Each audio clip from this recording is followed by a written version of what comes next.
সরকারের ভেতরে আসলে কি চলছে সবসময় বোঝা যায় না, বোঝা বড়ই মুশকিল। আর এখন তো বেশ জটিল, যেহেতু সরকারের বাইরের রাজনৈতিক দলগুলো নানা রকম প্রশ্ন তুলছে।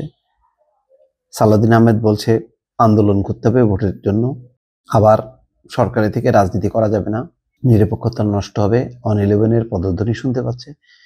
এমন কথাবার্তা যখন হচ্ছে, অন্যদিকে বাইরে 15ই ফেব্রুয়ারির মধ্যে নতুন রাজনৈতিক দল গঠন করবে ছাত্ররা। তো সেই ছাত্রদের অংশই তো নাহিদ ইসলাম এবং আসিফ মাহমুদ, মাহফুজ আলম।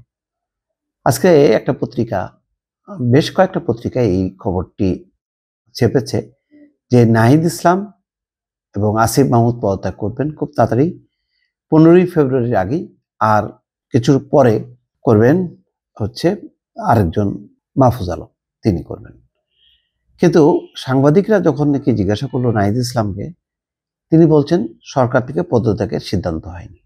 তিনি বলছেন যে তাদের পদত্যাগের এখনো কোনো সিদ্ধান্ত হয়নি, হলে অবশ্যই সাংবাদিকদের জানানো হবে। বিকেলে সাংবাদিকদের প্রশ্নের জবাবে তিনি এমন মন্তব্য করেন।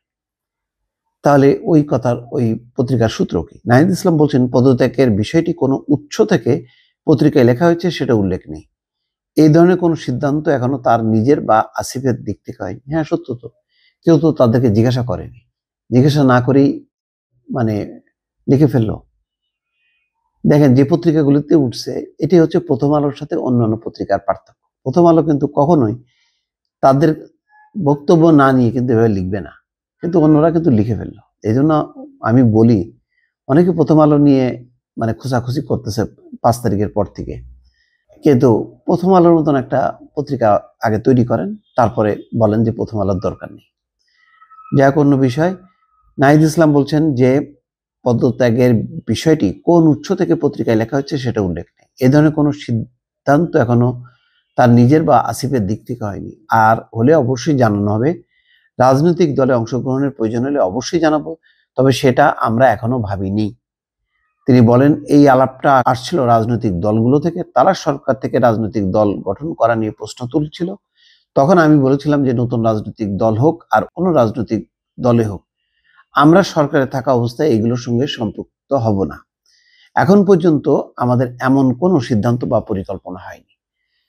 অর্থাৎ এখন বলছেন যে এখনো পর্যন্ত হয়নি, যদি হয় তখন আমরা সেখান থেকে পদত্যাগ করবো। তো হয়তো এটা একটা টেকনিক্যাল বিষয় হইতে পারে, কৌশলের অংশ হিসেবে হইতে পারে, যেহেতু ফাইনালি তারা সিদ্ধান্তটা নেয়নি এখন। অপর এক প্রশ্নের জবাবে বলছেন যে এটা তো গুরুত্বপূর্ণ একটা সংবাদ, সেক্ষেত্রে পত্রিকা কর্তৃপক্ষ উৎসটা পরিষ্কার করা উচিত ছিল, আমাদের জায়গা থেকে এমন কোনো সিদ্ধান্ত হয়নি।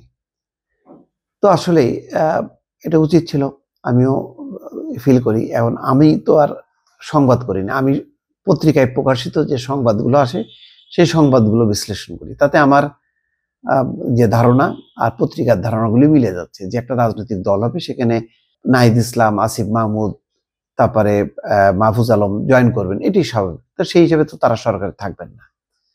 এখন দেখা যাক শেষ পর্যন্ত কি হয়। দর্শক ভালো থাকবেন, আল্লাহ হাফেজ।